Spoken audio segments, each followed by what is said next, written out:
కొలిచితే రక్షించే గోవిందుడితడు, ఇలకు లక్ష్మికి మగడి గోవిందుడితడు. ఆఖరి రాగం దక్షిణ శ్రీ తాళాపతి అన్నమాచార్య. 60వ సంకీర్తనం, 3వ యజ్ఞం.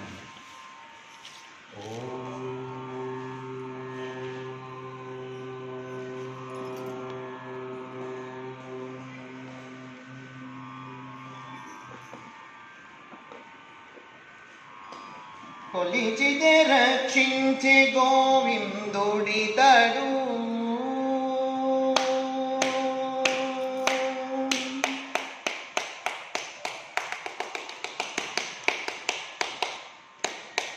కొలిచితే రక్షించే గోవిందుడితడు, కొలిచితే రక్షించే గోవిందుడితడు, ఇలకు లక్ష్మికి మగడి గోవిందుడితడు, కొలిచితే రక్షించే గోవిందుడితడు, ఇలకు లక్ష్మికి మగడి గోవిందుడితడు, కొలిచితే రక్షించే గోవిందుడితడు. గోవర్ధనమెత్తినట్టి గోవిందుడితడు, వేవేలు గొల్లెదల గోవిందుడితడు, గోవర్ధనమెత్తినట్టి గోవిందుడితడు, వేవేలు గొల్లెదల గోవిందుడితడు, కోవిదుడయ్యాలగాజె గోవిందుడితడు, కోవిదుడయ్యాలగాజె గోవిందుడితడు, బలగం సునిజం వినయా గోవిందుడితడు, కొలిచితే రక్షించే గోవిందుడితడు, ఇలకు లక్ష్మికి మగడి గోవిందుడితడు, కొలిచితే రక్షించే గోవిందుడితడు.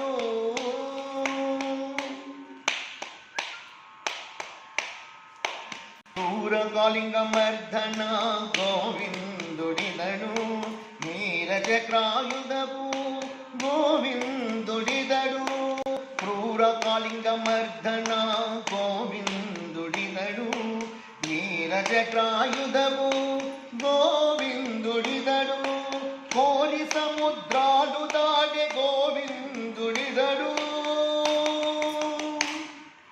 కోరి సముద్రాలు దాటే గోవిందుడితడు, ఆడిది మధుర తెచ్చేయ గోవిందుడితడు, కొలిచితే రక్షించే గోవిందుడితడు, ఇలకు లక్ష్మికి మగడి గోవిందుడితడు, కొలిచితే రక్షించే గోవిందుడితడు.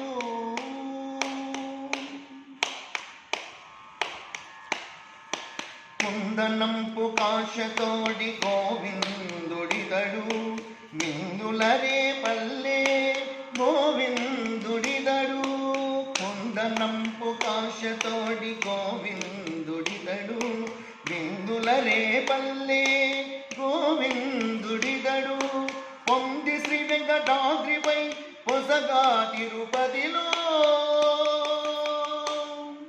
పొంది శ్రీ వెంకటాద్రిపై పొసగా తిరుపతిలో, అన్నమై పవలించినయా గోవిందుడితడు, కొలిచితే రక్షించే గోవిందుడితడు, ఇలకు లక్ష్మికి మగడి గోవిందుడితడు, కొలిచితే రక్షించే గోవిందుడితడు, ఇలకు లక్ష్మికి మగడి గోవిందుడితడు, కొలిచితే రక్షించే గోవిందుడితడు.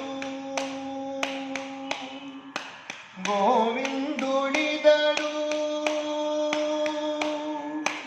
గోవిందుడితడు.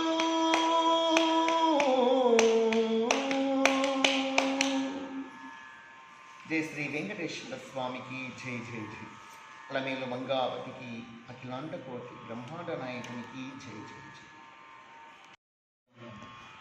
సరే, కొంతసేపటికి ఆ తల్లి ప్రసవించింది. ఆ పిల్లగాడు క్యార్ క్యార్ క్యార్ అని ఏడుస్తున్నాడు. సంతోషమైంది. అందులోకే బయటికి అశుభవార్త, చనిపోయాడు. నేను తీసుకున్నాడు. పెద్ద పోట్లు మాట్లాడతావా నువ్వు? కృష్ణునికే చేత కాలేదు, బలరామునికే చేత కాలేదు, ప్రద్యుమ్నికి అమృతునికే చేత కాలేదు. వాళ్ళని చేతగాని వల్ల వాళ్ళకే సాధ్యం కాలే. చనిపోయిన వాళ్ళు బతికించగలరు ఎవరయ్యా ఈ భూమి మీద? నువ్వు పెద్దగా గట్టిగా చెప్తున్నావు, నీకేం చేతనైందయ్యా? మాటలు మాట్లాడేవి తప్పితే చేతలు లేవయ్యా. నీ గాంధీ కూడా వృధా. నీకు కేవలం మాటల కార్యం మాత్రమే, నీకు ఏమీ చేత కాదు, దద్దమ్మవు అన్నాడు. చాలా బాగా అయిపోయింది అర్జునుడికి. ఆ పంచమ చేతులు ఆడతాడు. చిన్న తోలు కూడా లేకుండా నింపేసినాడు. ప్రాణం కొనికి అవకాశం ఉంది. కానీ ప్రాణం ఎక్కడి నుంచి దూరం పక్క పోతుంది. ఏమన్నా ఆత్మ ఎక్కడైనా ఉంటుంది, ఆత్మలోనే లీనమైపోతుంది. ఇప్పుడు ఏం చేయాలని చెప్పేసి అప్పుడు శబ్దం కూడా చేశాడు. ఒకవేళ నేను నీ కుమారుడిని బతికించలేకపోతే నేను అగ్ని ప్రవేశం చేస్తాను. అగ్ని ప్రవేశం చేసి నా ప్రాణం పోగొట్టుకుంటాను, నమ్ము అని చెప్పింటాడు. అప్పుడు ఇప్పుడు చూసుకోవయ్యా నీ కథ అనేటప్పటికీ అర్జున్ చాలా బాధ అయిపోయింది. సరే బ్రాహ్మణోత్తమ చింతించకు, ఎక్కడ ఉన్నా తీసుకుని వస్తాను నేను అని చెప్పేసి అక్కడి నుంచి నేరుగా యమలోకానికి వెళ్ళాడు. తన యొక్క యోగశక్తిని ఉపయోగించి అర్జునుడు యమలోకానికి పోతే యమలోకంలో యమధర్మరాజును స్థుతిస్తే యమధర్మరాజు చెప్పాడు, ఇక్కడ లేవండి, ఇక్కడ రాలేదయ్యా అసలు. మరి మిగతా వాళ్ళందరూ ఎవరూ రాలేదు నా దగ్గరికి, ఆ బ్రాహ్మణ కుమారులు ఎవరు నా దగ్గర రాలేదు నాకు. సరే అని చెప్పేసి అక్కడి నుంచి అట్లే స్వర్గానికి పోయాడు. స్వర్గంలో ఏమైనా ఉన్నారేమో, అక్కడే ఎవరు రాలేదు నా దగ్గర. మరి ఎక్కడికి పోయినారు? లోకాలు తిరుగుకుంటూ అతల గితల సుతల పాతాల తలాతల రసాతల మహాతల వరకు కూడా పోయాడు. ఆ లోకంలో ఎవరు లేరు. ఊర్దులోకాలని పోయినాడు, ఎవరు లేరా. ఎక్కడ పోయినారో తెలియడం లేదు, ఏమైనారో తెలియడం లేదు, ఇంకా ఏమి చేయాలో తోచడం లేదు అతనికి అర్జునుడికి. చివరికి ఏం చేశాడు? మరణమే శరణ్యము, నన్ను మరణించు బ్రాహ్మణోత్తమ, అన్ని లోకాలు తిరిగి వచ్చాను, ఎక్కడ నీ సంతానం లేదు, ఏమైనారో తెలియదు, నన్ను క్షమించు. నా మాట తప్పిన పాపానికి నేనే నన్ను ఆకుతి చేసుకుంటాను అని చెప్పేసి ధనుర్బాణాలన్నీ వేసి కొన్ని అవి తెచ్చి వేసుకునేసి నిప్పు పెట్టేస్తున్నాను. నిప్పు పెట్టేసి దాంట్లో నిండిపోతుందనే ఆపన్న హస్తం కృష్ణ పరమాత్మ అక్కడే ఉంటాడు. ఆయన అర్జున ఆగు, కాదు స్వామి, నా మాట నేను పోగొట్టుకున్నాను. సరే నీ కీర్తి నిలబడేటట్టుగా నేను చేస్తాను. నీవు నిలబెట్టుకున్న మాటను, నువ్వు చెప్పిన మాట నిలబెట్టే మాట నేను చెప్తాను. ఆపు. ఇలా స్వామి, సరేరా నాతోరా అని చెప్పేసి అర్జునుడిని వెంట పెట్టుకొని తన దివ్యరథాన్ని అధిరోహించి 4 గుర్రాలు ఉంచినటువంటిది బంగారు రథం. ఆ రథం మీద ఇద్దరూ కూర్చొనేసేసి పశ్చిమ దిక్కుకు బయలుదేరారు. అది వాయువేగంతో వాయువులో పోతుంది, ఆకాశ మార్గంలో. అలా పోతూ పోతూ 7 పర్వతాలను దాటుతుంది. 7 పర్వతాలు దాటిన తర్వాత 7 సముద్రాలు కూడా దాటుతుంది. ఇక్కడ కోరి సముద్రాలు దాటి గోవిందుడితడు, ఆ రీతి బలుడదెచేయ గోవిందుడితడు.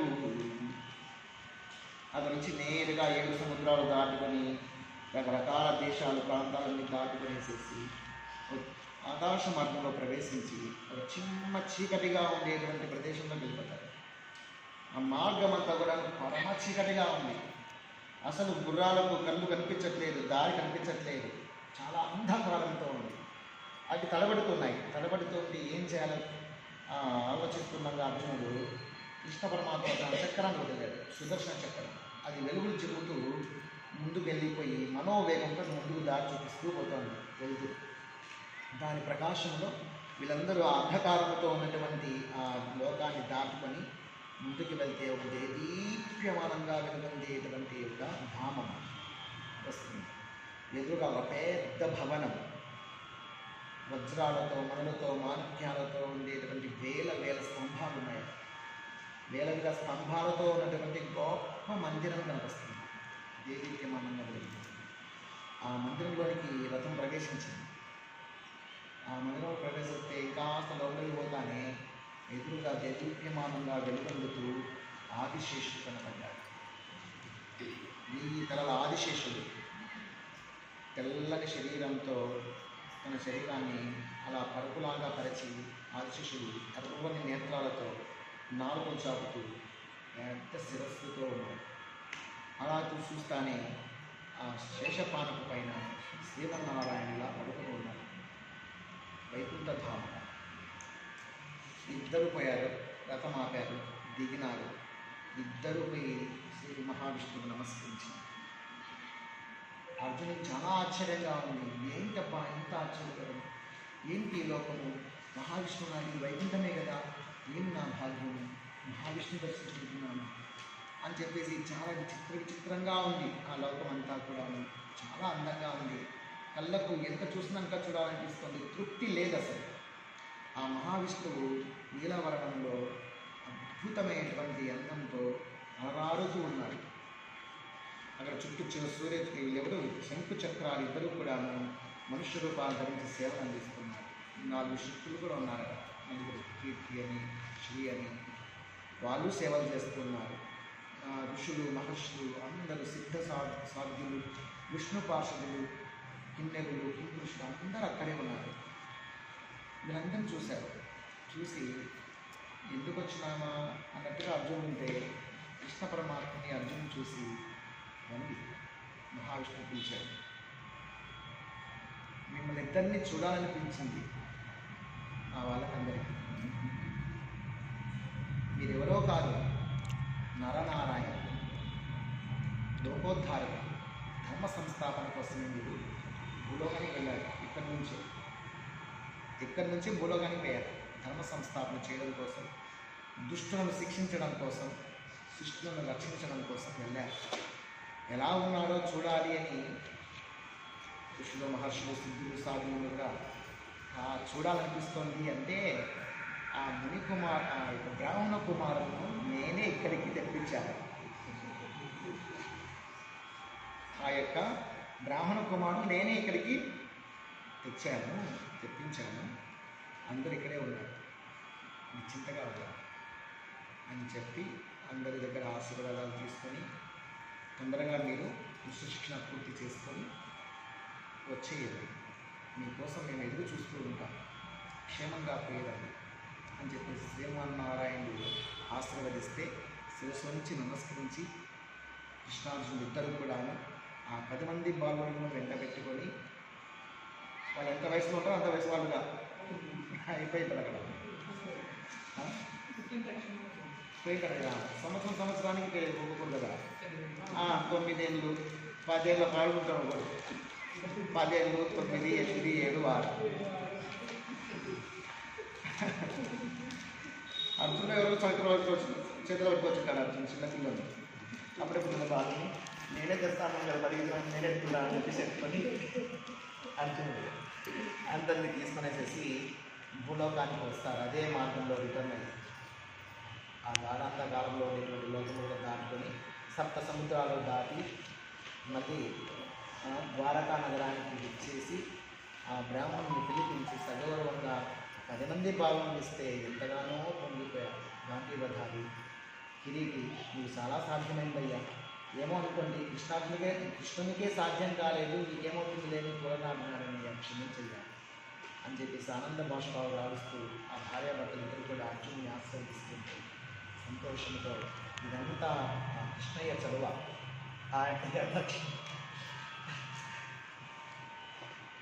కృష్ణుని దయ లేకపోతే ఈ ప్రపంచంలో ఎవరికి ఏమీ లభించదు. ఎవరైనా ఏదైనా అనుభవిస్తున్నారంటే అదంతా శ్రీకృష్ణ పరమాత్మ దయ మాత్రమే అని నేను తెలుసుకున్నాను అని అర్జునుడు చెప్తాడు అక్కడ అందరితో. వాళ్ళందరితో కూడా ఎవరెవరు ఏమేమి అనుభవిస్తున్నారో అనుభవించే ప్రతిదీ కూడా సంతోషాలు కావచ్చు, సుఖాలు కావచ్చు, భోగభాగ్యాలు కావచ్చు, అవన్నీ కూడాను ఈ దేవాదిదేవుడు శ్రీకృష్ణ పరమాత్మని అనుగ్రహంతో మాత్రమే పొందగలరు తప్ప ఎవరికి వేరే విధంగా సాధ్యం కాదని ఇప్పుడే తెలుసుకున్నాను. అని చెప్తూ ఉంటే అందరూ ఆనంద భాష్పాలతో శ్రీకృష్ణ పరమాత్మని స్మరించుకుంటూ నమస్కరించుకుంటూ వెళ్ళిపోతారు. అర్జునుడు అప్పుడు తెలుసుకున్నాడట చూడండి. అందుకే మనం అనుభవిస్తున్నదంతా కూడా వారికి అనుగ్రహం